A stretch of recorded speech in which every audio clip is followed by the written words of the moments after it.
Grand Rising. Welcome back to the channel, everyone. Thank you all for all that you do, the likes, the shares, the subscribes, everything that you do, the follows, is watching the videos all the way through. It makes me really grateful. So thank you. And I wanted to speak about the trick of the enemy, right? And I was dwelling on this as I was meditating yesterday. And I came to realize what it is, right? So the trick of the enemy is invisibility, right? We have been shown a different, like, what to expect when it comes to demonic things, when it comes to the devil, when it comes to Satan, when it comes to darkness.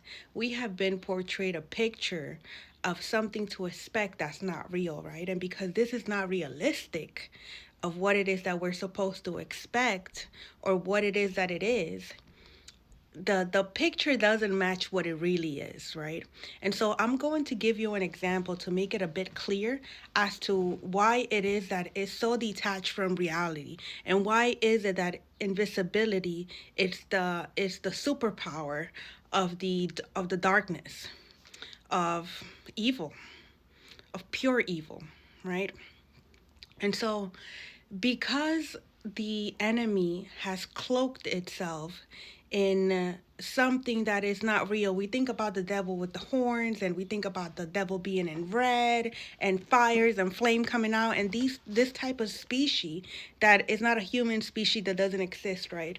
And so when we interact with demonic forces, when we interact with darkness, sometimes we're not able to identify it. Most of the time, we're not able to identify it, or see it for what it is. The reason being that we have created an image in our mind of what it is. It's been portrayed in media. It's been shown in entertainment of what we are to expect, when in reality, it'll be a regular vessel just like ours, right?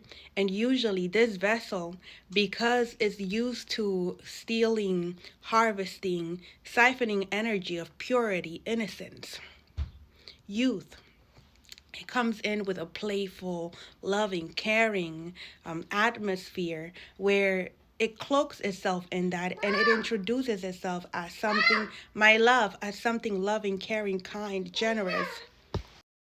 Because this darkness comes in cloaked, because this diabolicalness doesn't reveal itself as being diabolical, it presents itself as a friend, as a lover, as a parent, as a caring neighbor, per se, right?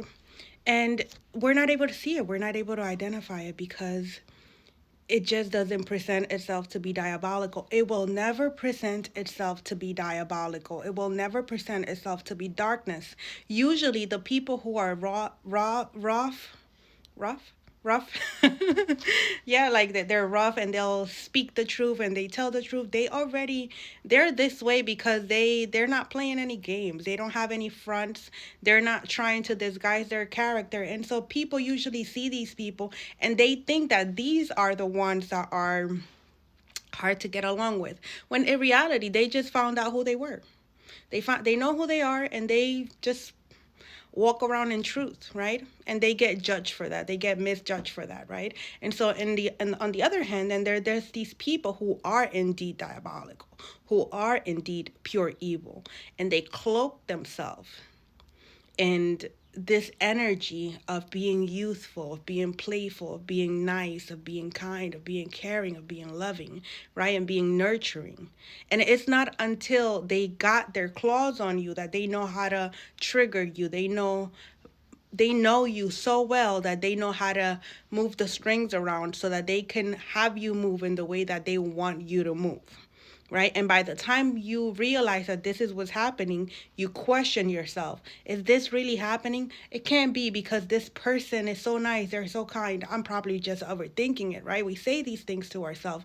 But the truth is that, yes, your intuition is telling you the truth. They are diabolical, right? But it's so hard to believe. And then if you do go and approach them about it, they're of course going to deny it. They're going to have you question your reality and have you in a state of fight, flight, or is fight, flight, and I forgot the other one. There's three of them, right? Yeah.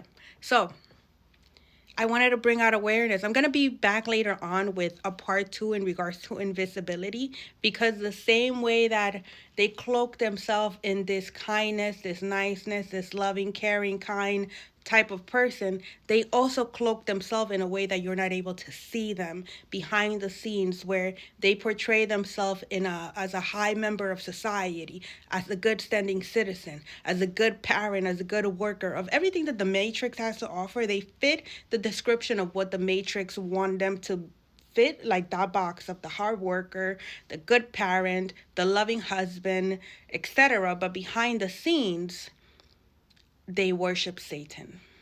So I'll be back with more.